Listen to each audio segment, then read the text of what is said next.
a little bit about myself. I don't know if I did an intro slide next. No, I didn't. So I'm a registered dietitian in the US. I live outside of Boston, Massachusetts.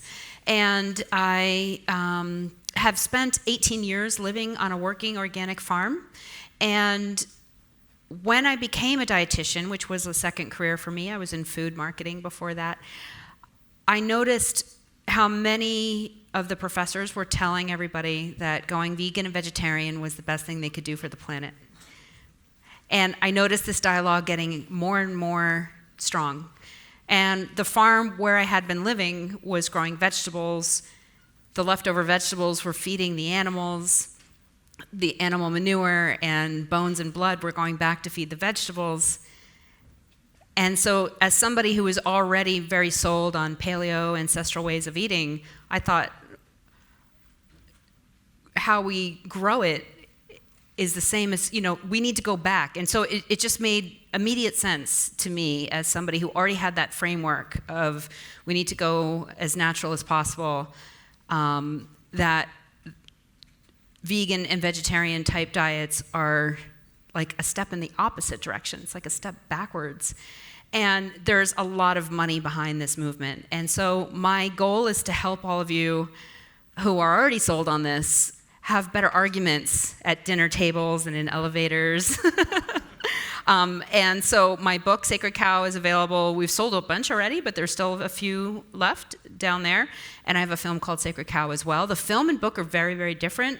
The film shows you everything in practice, but the book really gives you the arguments. I even have in the beginning like a choose your own adventure guide where you can, does meat cause cancer, page 61, So I go through all the common arguments. I've been in this space a long time. I know all the arguments. So my practice is Sustainable Dish, and then I started a nonprofit called the Global Food Justice Alliance to try to fight back against the global movements of the anti-meat narrative, and it's getting really strong. So I'll talk a little bit about that today. So this is my Instagram, and I'm quite vocal on Instagram, pushing back, and I've really noticed a big shift from my followers on Instagram. I used to post something like this and then brace myself for 2 hours of my thumbs working to try to push back. And now my followers are pushing back for me so I don't have to do it. So it's gotten really great. I'm really happy about that. Bill Gates is one of my least favorite people in the world. He is the largest owner of farmland in the world. He is going to make a lot of money from the anti-meat narrative. It is all about taking monocrops grown in a chemical way and transforming them, ultra-processing them into like basically fiber bars that they want the world to eat, and not allowing people to have the right to choose their own diet and to produce their own food. It's a really, really sinister situation. And not many people know this. They think, oh, well, what's wrong with schools just getting a little more vegetables and fruit on Fridays? That's not what's behind vegan Fridays and meatless Mondays. It's a big corporate grab. And unfortunately, people have been really obsessed with this idea of carbon emissions or greenhouse gas emissions. And it is something that we do need to work on. But it isn't the only problem. And the reason why everyone is so overly focused on carbon emissions is because when you think of these plant-based alternatives, this is the only leg they can stand on. So they can't win on any of the ecosystem functions that grazing animals can perform. They can't win on equality, human health, regional economies, or workers' rights. So emissions, and I'll talk a little bit more about the difference between the biogenic cycle coming from cattle and fossil fuels and how those are very, very different types of emissions, comparing apples to oranges. But when we break things down in a reductionist way and just look at pure emissions, who wins from that argument? Beyond Meat, the oil industry, the ultra-processed food industry, and of course Beyond Burger and all the stakeholders in Silicon Valley who are investing in this next big boom, which I think is going to collapse. So I promise I'm a better illustrator than this. I actually was an art teacher in my undergrad. But I wanted to draw this because kids get this. It's very, very simple. We're harvesting solar energy in the most pure form and upcycling it into the most perfect food for humans, while we're increasing biodiversity, both underground and above ground. Underground biodiversity is very, very important too for soil health and for sequestering carbon. So this is a system that Beyond Meat can't beat. The reason I call this project Sacred Cow is because sacred cow means an idea, custom, or institution held especially unreasonably to be above criticism. So it's just assumed that cows are unhealthy. It's a perfect trifecta. It's worse than butter could ever have been, right? It's a perfect trifecta of it's going to kill you, it's going to kill the planet, and you're a bad person for eating it, right? So, completely misunderstood. And the reason why there's not other people like me pushing back is because there's nothing to sell here, really. It's also very tricky to make this argument. Some people might understand the nutrition argument, but they don't understand the environmental argument. So I come to health conferences like this, and I tend to just educate a little bit more on the environment. But I'm also visiting farms, and I try to educate them a little bit more on the health argument. Try to help everybody with the ethical argument, but you can't have an intelligent ethical discussion about whether or not it's okay to eat meat without fully appreciating the nutritional and environmental implications of what it looks like to remove livestock from our food system. So this is the Meatless Mondays campaign in the US. The New York City public school system has adopted this. It's the largest public school system in the US. And so again, I get people telling me, well, what's wrong with kids eating salad on Mondays, and we're already eating too much meat, and what's your problem? You're being a fanatic. And I'm not a carnivore. I believe that vegetables are also a healthy thing for people to eat. But it's the propaganda that I have a huge problem with, because these types of messages are up in the schools, from kindergarten all the way up through, pre-college, all the time, all week long, telling the kids that meat is a bad thing. So these are all untrue. The meat sector does not produce more greenhouse gas emissions than all of transportation. That's false. Reducing your chance of getting diabetes by 15% is statistically insignificant. It's not a causal study that they're referencing here. And there's no evidence at all that eating protein causes kidney problems. Once you have damaged kidneys, it's harder for your kidneys to process protein. But it's kidney disease is not caused by overconsumption of protein. But yeah, we're getting it from everywhere. So this is Vox News. This was an Instagram post that they put up. And you can see that, Americans are killing 174 animals per person per year. 137 animals are shrimp. It's completely irresponsible journalism. So through the Global Food Justice Alliance, I'm using that platform to really push back and called them out for unethical journalism. So there is a code of ethics that journalists are supposed to follow, and they're not supposed to be, showing things out of context or misrepresenting or oversimplifying ideologies. And that's exactly what they're doing. The New York Times is doing the same thing. This was an open letter to Mayor Eric Adams, who calls himself a vegan, although he eats fish. And, extolling the virtues of vegan diets to kids in New York City. 70% of the kids in New York City that go to school are low income, 10% are homeless. There's never been any evidence to show that removing meat from children will benefit them. Never. And there's never been any evidence to show that pulling meat away on Mondays or Fridays will benefit the environment. So now you've got food insecure kids who are home on the weekends with poor food choices, and now you're taking away the most nutrient-dense part of the meal on Mondays and Fridays. So giving them 4 days in a row of food insecurity. And these are actual pictures of what vegan Fridays look like in the schools.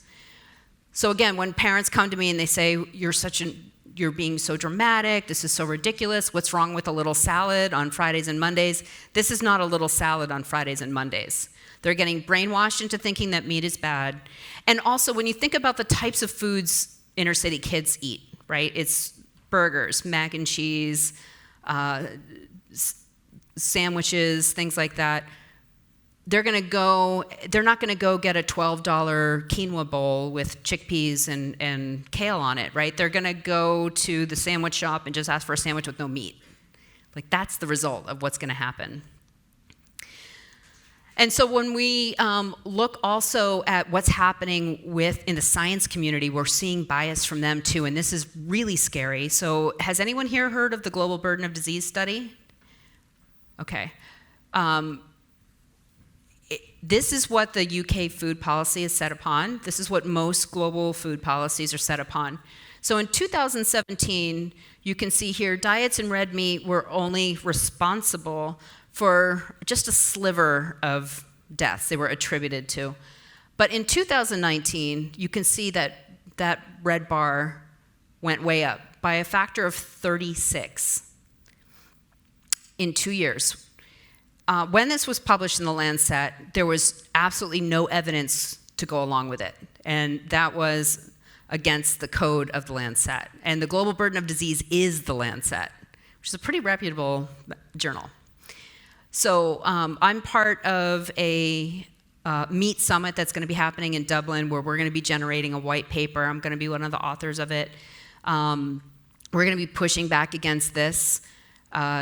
It's two of the main authors that wrote a letter to the Lancet demanding that this get retracted. It's not going to get retracted.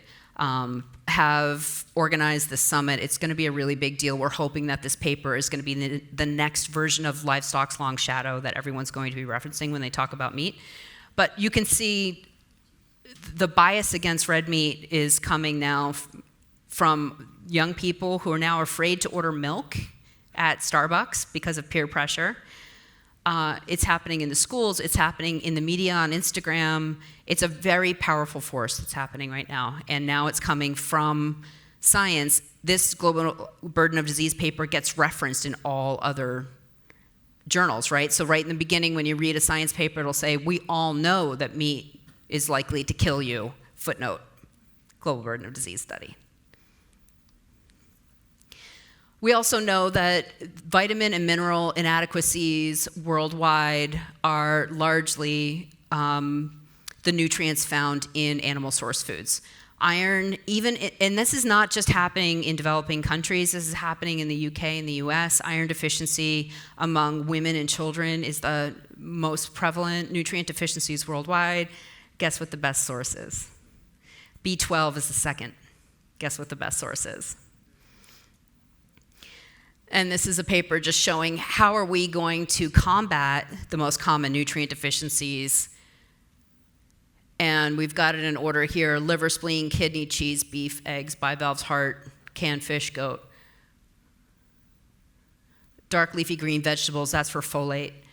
But every single other thing is an animal-sourced food. The exact foods they're trying to take away from people. This is the only study that we have that was a randomized controlled trial that looked at meat versus less meat, and it was in children in Kenya. One group of school children got a meat supplement in school, one group got a milk supplement, one group just got extra calories, and one group was the control. They rated the kids on 3 things: behavior, physical abilities, and behavior, and the meat group far outperformed all the other groups. Interestingly, the next group that did well was the over-calories group, not the milk group. And I think that's because milk inhibits iron absorption. In most of Africa, in order to supplement the schools, they're giving milk. So I think, not that I have this huge issue against milk, but it just shows that milk is not a substitute for meat. We have to have actual meat, not milk. The United Nations Food System Summit in 2021 was how I started the Global Food Justice Alliance. They are largely influenced by the Eat Lancet. You guys have heard of Eat Lancet? Yes? Okay, this diet, this is a quote from Eat Lancet. A Norwegian billionaire is the person that commissioned this diet. She flies around on her jet and she tells people not to eat meat. So while meat is an important source of key nutrients, blah, blah, blah, blah, blah, you can only have a teeny tiny little bit. And so if you were to break out 98 grams of red meat per day, 98 grams of red meat per week per day, that's about the size of one blueberry per day. You can have 2 blueberries worth of eggs, of chicken per day. You can have 1/8 of an egg a day, but you can have 31 grams of sugar per day. Oh, yeah, that's just showing the weight in blueberries. So I'm particularly irritated with Eat Lancet because it is right now what we have as sort of the benchmark planetary health diet.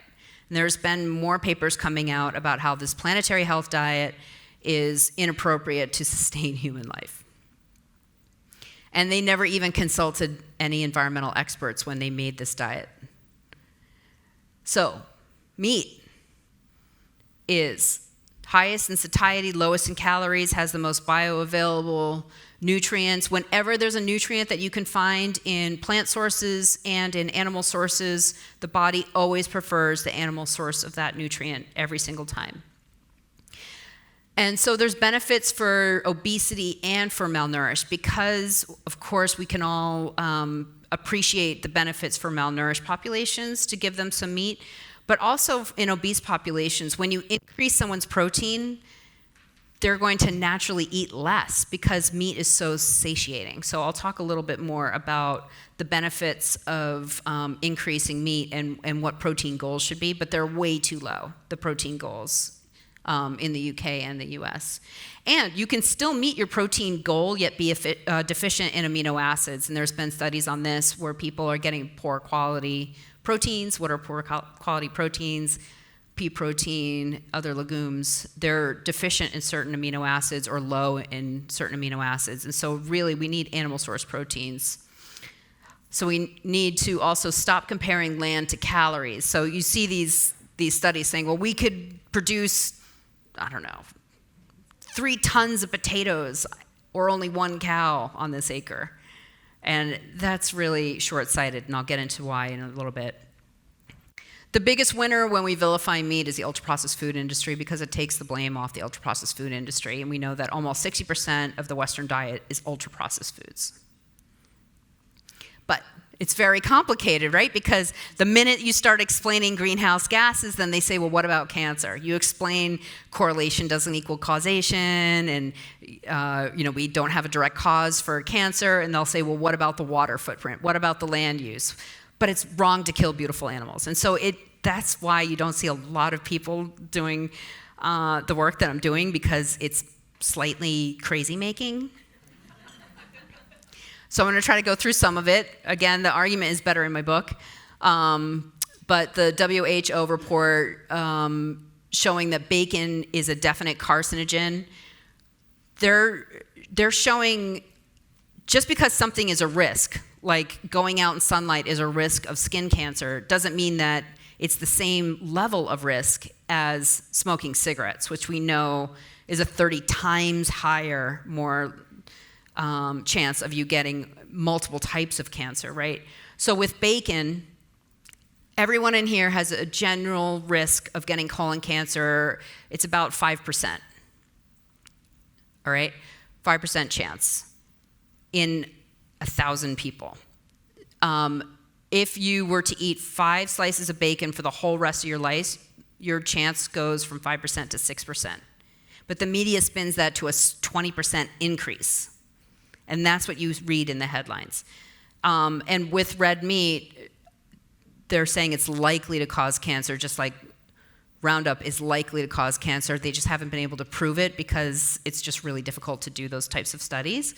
But we have 0 studies at all implicating red meat in cancer. And of course, these are all based on diet recall, which people lie on. And there's been studies on why people lie and how they lie. But they're much more likely to remember that they had a burger last week or 3 weeks ago or 3 months ago, because some of these diet recalls go back a full year. But they're much less likely to remember the sugar-sweetened beverage, the deep-fried potatoes, the deep-fried apple pie. They're much less likely to remember that they smoke, and they're less likely to remember that they drink. They're not going to report that on these because they know it's bad. It's called healthy user bias.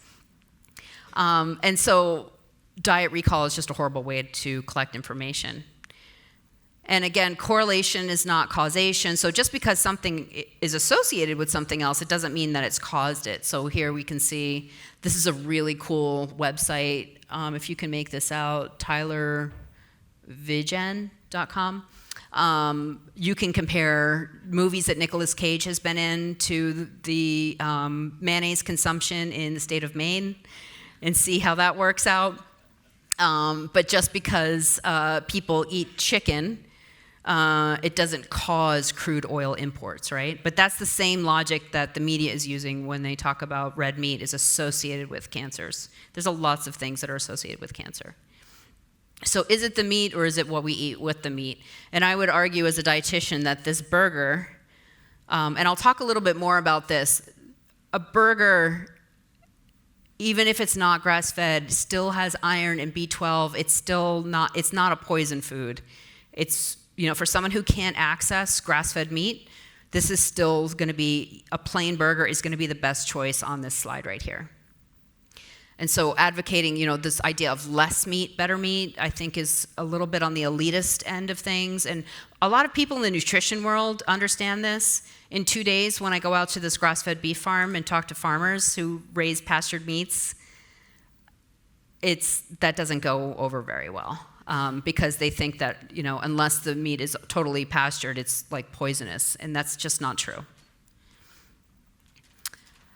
When they've studied people that shop at health food stores, so that kind of adjusts for lifestyle, people that shop at health food stores are less likely to smoke and drink, they're more likely to do yoga and take supplements and get sunlight and do all the things that we're talking about here at this conference. When they've compared those populations, meat eaters and vegetarians and vegans, they found absolutely no difference at all between vegetarians and omnivores, and actually vegans were found to be less healthy. Okay, but don't we all need to cut down on meat? Aren't we all eating too much meat? And there's this perception, especially among Americans, that all Americans are sitting down to a tomahawk steak every single night. But the actual consumption of beef in America is less than 2 ounces per person per day. So that's, I don't know what that is in grams. Someone could do the math, but it's not that much, less than a couple bites. So chicken consumption has gone way up, seed oil has gone up, and I think I have a slide here. Here we go. So between 1970 and 2017, which was the last data set I could get, we can see red meat consumption actually has decreased. Poultry consumption has gone way up. It's gotten cheaper to produce poultry. Salad and cooking oils has gone up, and that's not olive oil, that's these ultra-processed seed oils. And then grain consumption has gone up, and that's not like steel-cut oats, that's ultra-processed foods. Oops. I already mentioned this, so it's almost 60% of the diet in the West is ultra-processed foods. So, I talk about why meat is healthy, and then I talk about how it can be done in ways that are good for the environment. So the difference between monocropping and the type of agriculture that I really advocate for is absolutely massive. This is what goes into Beyond Burger, and on the left is your meat that's largely British meat, is largely pasture-produced meats. Okay, no chemicals required. Keeping that soil covered is the way it wants to be. Tilling the soil immediately starts to release carbon. It allows for a cooler ground temperature, better wildlife habitat, it's actually cheaper. There's less inputs required. The end product is much more nutritious, and you have just overall a healthier ecosystem. So that's the biggest difference between Beyond Burger and even beef. And one thing people don't know is in the US, even when the beef is finished on a feedlot, it doesn't spend its entire life on a feedlot. So the majority of all beef spends most of its life on pasture. If it's finished on a feedlot in the US, or increasingly in other countries like Brazil, it's only 3 months of its life. And while it's on a feedlot, half of its diet is corn, yes. The other half is leftovers from the food industry or the ethanol industry, like the ground up corn stalks from the ethanol industry can actually go into producing protein. That stuff has no other use in our food system anyway. So they're actually it's a net food upcycler, a net protein gain for our food system. The difference nutritionally between grass-fed and typical feedlot beef is not massive. I go into that a little bit more in the book. I know some of you are going to ask me questions about that, so I will try to head that off at the pass before the end of my talk. But I went through every single published paper and was really not able to find a hugely significant difference. Even when you look at omega-3s, glyphosate, antibiotics, I mean, I really looked at everything.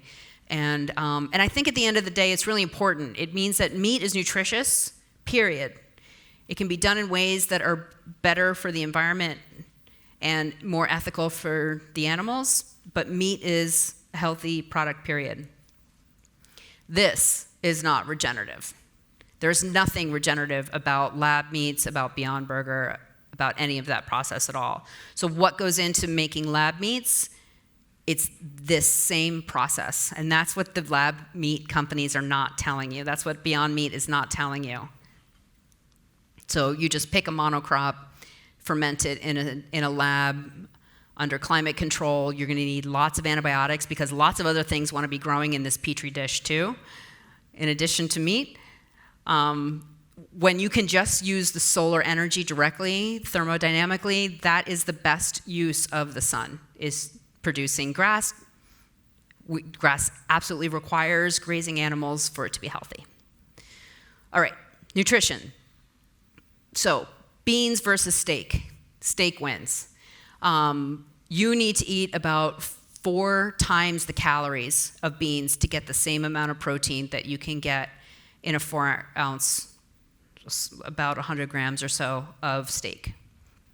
So first we're looking at the amino acids. And then we've got the minerals and the vitamins here, and you can see that beef wins. And these are also nutrients that are hard to get in other foods. So zinc is a challenge to get from plant-based foods. B12 is impossible to get from plant-based foods. Iron, it's very tricky because there's lots of anti-nutrients in plant-based foods that are blocking absorption from minerals. So beef wins. Beef is better. Next. Okay. Not all land can be cropped. That's what won me my book contract with the same publisher that published the China study. It's a vegan book publisher. This is the argument that really turns people around and at least makes them go, oh, maybe I got it wrong. So most of the Earth's surface is either too rocky, too dry, too brittle, or too hilly to be able to turn into a field of wheat or corn or soy. But in many of those places, livestock thrive and actually require grazing animals in order for that land to be healthy. So grazing animals can take nutrients from the valley floor, they can bring them up the hills, so it's not just only washing down. So cattle and other ruminants can turn food we can't eat on land we can't crop into the most perfect food for humans to consume. That's my elevator pitch. Oh, and here's the paper that I was chatting with someone else about. So we were talking about, well, you know, with everyone buying carbon credits or investing in farmland, who is you? Okay, here's the study. Here's how we're going to get investors excited about investing in grazing. So this was a study that showed the ecosystem services in the US on public land of just regular grazing, not the difference between continuous and regenerative type grazing, which I talk about in the film, over $1,000 per head. Grazing animals provide ecosystem services, and so it is even better than just keeping that land fallow. You have to have the grazing animals on it in order to keep that land as healthy an ecosystem as possible. So grasslands and cattle evolved together, and they must work together in order for the ecosystem to be healthy. Livestock turn food we can't eat into protein. This is just another slide. This is all livestock. So this is including pork and chicken, which raised in an industrial way, they eat 100% grain. So even if you're at the grocery store and you're not sure if it's grass-fed or whatever, beef is more nutritious than chicken and pork. Beef had less grain than chicken and pork, and they were not raised 100% indoors under fake lighting in really horrible conditions. So beef wins even when we're talking about typical meats. Beef is about 30% more nutrient dense than chicken.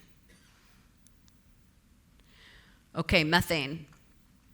So this is the US, and you can see our transportation and energy generation and industry far outweigh the 2% of US greenhouse gas emissions from cattle. This is just trying to put things into perspective. Worldwide, the number is about 5% because you have to balance less developed countries. They're going to have a lower percentage of cars to cattle, like India has a little more cattle per car. This slide just shows the difference between the methane emitted from cattle and how it's part of this complex, beautiful cycle, and the difference between that and fossil fuels. All these slides, you can share them. They're available on sacredcow.info under Learn Infographics. So the cattle are eating carbon. Grass is carbon, C. It's going into their rumen, and the bacteria in their rumen are converting that into, they're digesting everything. They're translating that carbon into fatty acids. So cows are actually keto. And then the cow is belching out CH4 methane in the atmosphere. It mixes with oxygen, and after 10 years, it breaks into CO2 and H2O. So H2O is water. It becomes part of the water cycle, comes down as rain. The CO2 is taken up by the grass in photosynthesis, and the O2 comes back. That's what we breathe. The C, carbon, becomes the grass, becomes the roots, and then there's this beautiful symbiotic relationship between the roots of the grass and the microbes underground, and this is like the magic that happens with carbon sequestration. So the microbes need the carbon.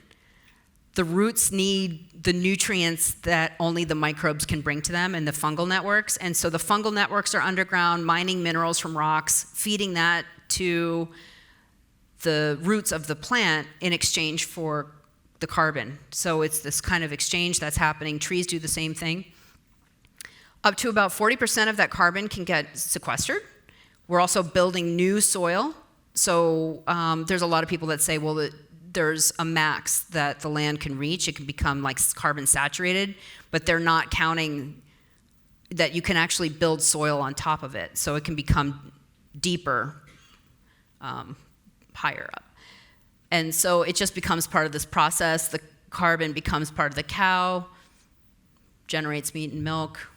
The manure goes back in. So that's a very different process from extracting ancient dead animals, fossil fuels, and just pumping them directly into the atmosphere. It doesn't have the same balanced equation. Does that make sense? Okay.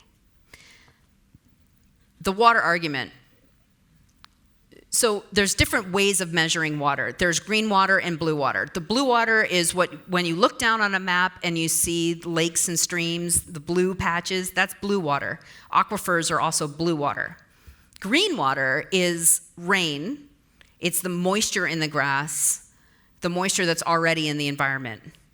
The majority of the water footprint for cattle is moisture that's already in the environment. 10 minutes, perfect. And so when people say it takes 10 bathtubs full of water to produce your burger, they're comparing blue water because that's irrigation that they would have used for cropping. But the actual blue water footprint is very, very small. So I go into that more in the book. But so it's a different way of measuring water. And also, only 42% of the animal is boneless cuts. The rest is all used. And when I was down in Brazil just a couple weeks ago, I was at a leather factory looking at car leather production. And, Tesla is not using leather anymore because they're eco, but that was the only biological piece of the car. That was the only eco piece of the car was the leather. Volvo's doing the same. So in Australia, I've heard they're burying hides. They just have too many hides, and it's not even worth it for them to turn them into leather. They're just letting them compost and rot. Eliminating meat would do more harm than good. This was a study that looked at the United States and what would happen if we got rid of all livestock production in our food system. What they saw was that overall calorie consumption would go up. We don't want that in the US. 70% of Americans are overweight or obese. Carb consumption would go up, and again, that's not like steel-cut oats and pearl barley, that's ultra-processed foods. And then we would have a rise in nutrient deficiencies as well. And the greenhouse gas emissions, if we got rid of all of it, would only be 2.6% reduction. So think about that compared to meatless Mondays, and it's just not even gonna move the needle at all. And then there's the environmental food print of obesity, which is also another form of food waste. But just think about all the plastics involved in managing diabetes, from the Lancets and the little strips and everything.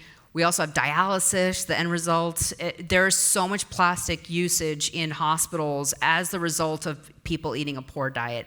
I think that should be also factored in. If we're going to be vilifying cattle, we need to be vilifying ultra-processed foods and the downstream effects of that as well. Better meat is not elitist, so I get this question a lot, and I looked up the price of organic grass-fed beef in the US.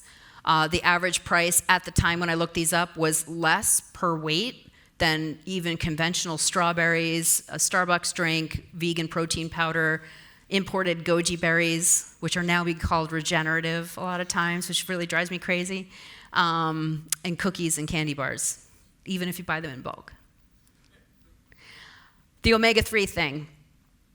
So a lot of people have heard there's a better ratio of omega-3s in grass-fed beef compared to typical beef.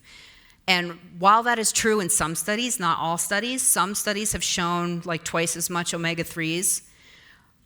It's still not a lot. That's like saying 2 pennies is twice as much as 1 penny. It's still not a lot of money.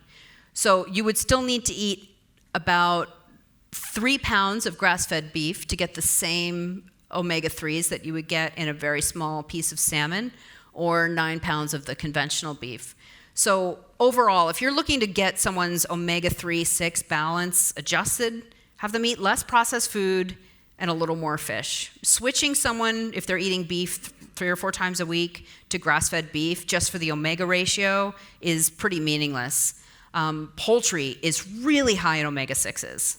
Like if beef's here, poultry's like here, especially turkey. So we just need a little context before we start touting like the health benefits of pasture-raised meats.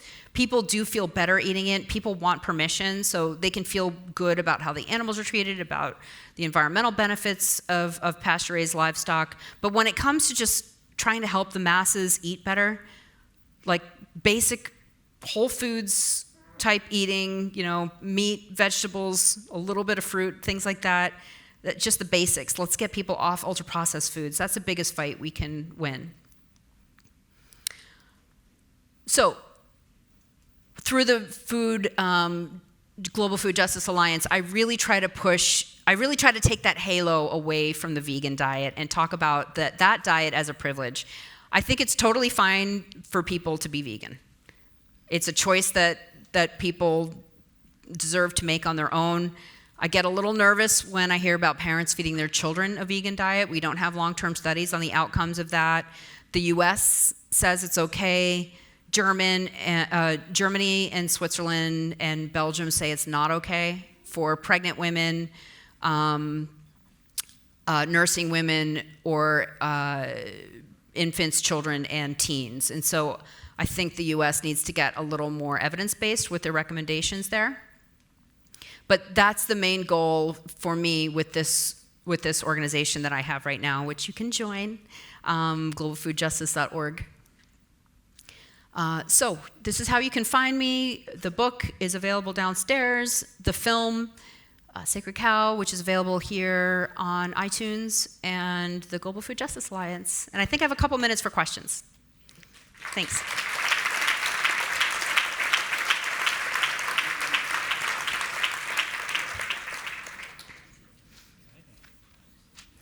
All right, anyone?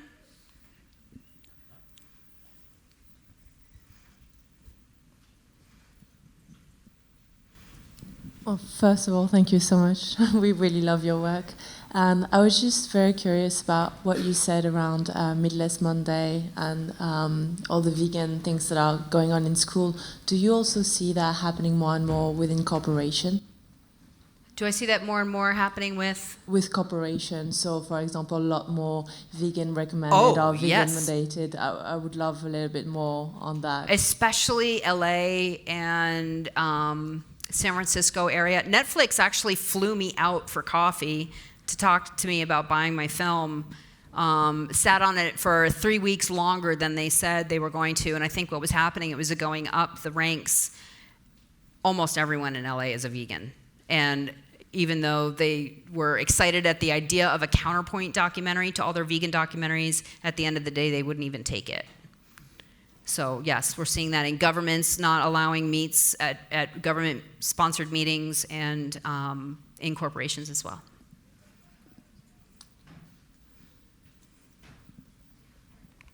You ever raise your hand again?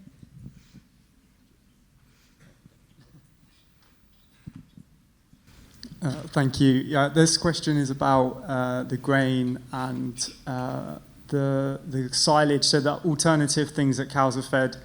I've noticed that although the cows are mostly healthy, sometimes the introduction of like the supplementing diet seems to be causing them issues, whether that is grains or like fermented silage that's got mycotoxins issues. So I wondered, it might not be affecting the quality of the meat so much, but the health of the animal. And if you've sort of, with you living on farms, if you've noticed like what's going on there.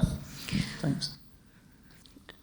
Yeah, so they're doing more research now into different additives like tannins, which are actually even trialing in celiacs right now, and I'm part of this experiment. I'm celiac with these tannins that are not only reducing methane but reducing inflammation in the gut. So they're actively trying to see how they can make those ration balances healthier and better.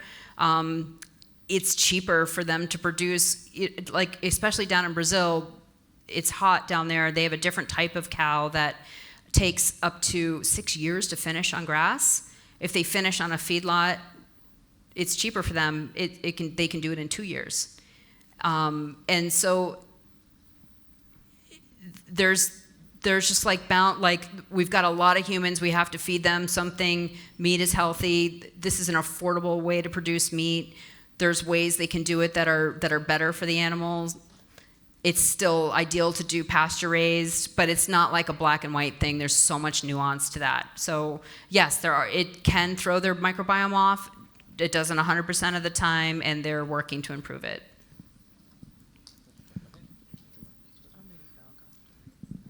Hey, thank you. Could you talk to us about the Amazon and cattle? Yes. Good question. Okay, when you hear Brazilian beef, you think burning the Amazon, right? Everyone thinks that. So I just got back from there, and it's a very complicated situation that's happening there. So basically, you've got a lot of really poor people living in the Amazon region. When you clear land there, you get to own it as part of government policy. Okay, so that's the number one problem. What they do first is they clear the hardwoods off. Brazilian hardwood makes wonderful furniture and flooring. Then they burn it. Then they bring cattle in to graze it because it's not yet ready to be cropped, but the best thing that they can do at that time is bring in cattle to graze down like the scrub that's still there. Some of that cattle does make it illegally into the beef industry there. It's a very, very small percentage of the overall beef industry, but some of it does make it in, and it's really hard because cattle switch hands like up to 7 times before it actually gets processed. After the cattle are done grazing it and they get it nice and level, they plant soy. That's the most profitable use of that land. The soy oil goes into ultra-processed foods. That's the number one reason you would plant soy in Brazil. The second reason is to produce soy cakes, which is a byproduct, which goes to feed chickens in China. So it's not cows driving the process. Cows are one step in the process, but of course it's easier to tell Brazil that they're destroying the rainforest. And by the way, England, Europe, and the US were all forced at one point, and we all got pretty rich on deforesting our land and turning it into what it is now. I'm not saying that means Brazil gets to ruin the rainforest, but I'm just saying I think it's just it's interesting for now upper income countries to tell lower income countries that they're not allowed to develop themselves. Anyway, it's a very complicated story. I've got an almost 8-year-old son who has decided to be vegetarian since last autumn. Have you got any tips? How old? Almost 8. Almost 8. Yeah, so okay. It's more for like the cruelty to animal side of thing than environmental, but any tips for trying to convert him back to me? Yeah. I don't have firsthand experience because my kids just, like the more tentacles, the better for them. Like they were like, it's really tricky with kids because they're also getting it reinforced from their teachers at school as well. One, I would say sneak it in and just like make bone broth and say that it's vegetable soup or whatever, That's just like the nutritionist mom in me. I would just do it. I would recommend, if you can, to actually have him work on a farm. Every vegetarian and vegan that started working on the farm where I had been living was not a vegetarian or vegan after 1 month of working there. They were too tired physically, and then they also realized like chickens are kind of stupid. So if he like has an actual experience working, he'll realize that chickens are not like a teddy bear. They're just like really dumb birds. Yeah. One more? Last one, yeah. Okay. Does it not bother you that the animals are dying in fear? Does it not bother me that the animals are dying in fear? No. When we look at any food production system, there's death. Whether we want to accept it or not, it's going to happen. So when we look at the system, the monocropping with the tractors, so much death is happening in that. First, in order to make a field to grow a crop, you have to annihilate whatever was naturally living there. So the bunnies, the deer, Bambi's gone, right? And then you have to plow it. That kills life underground. You have to then often use a lot of chemicals, which are getting rid of insects. So now the birds have nothing to eat. Yeah, no, you don't have to. Okay, so I lived on an organic vegetable farm. What do you think we used as fertilizer? Don't have to use fertilizer. I didn't use glyphosate. I used bones and blood. So you have to have animal input. There are no systems in nature that do not have animals and plants as part of it. So if you acknowledge that death is part of it, whether you're going to eat a steak on your plate or not, right? That death is just an inherent part of what creates life. Oh, yes, you can let death happen naturally. So natural death, have you seen National Geographic? Like, natural death is being eaten alive by a hyena. So it's not like just closing your eyes in your sleep and just curling up and like angels come down. It's...